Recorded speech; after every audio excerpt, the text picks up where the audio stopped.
បងល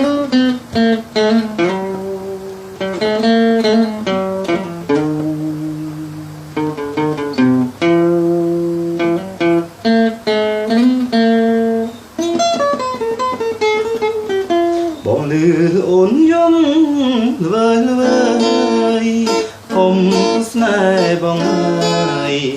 មានរឿងអ្វីប្រលឹងបងព្រួយបងភ័យ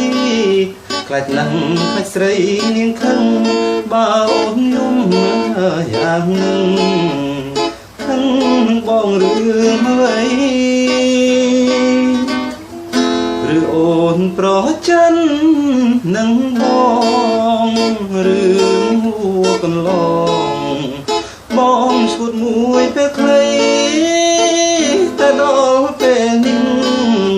បងយល់ច្បាស់ហើយពីស្អីសូមអូនឈប់សង្ស័យគ្មានថ្ងៃគាត់ស្រីទៀតទេមកលួចពួនយំសំងំយំតែទាំងឯងឲ្យបងចំបែងចំបែងស្ទើបាយដល់រាហ៊ានវះបេះដូងបើសិនជាអូនត្រូវការបញ្ជាក់ប្រាប់ថាសង្ខារបងផ្ញើលើស្រីញញឹមភ្លាមមកណាអូន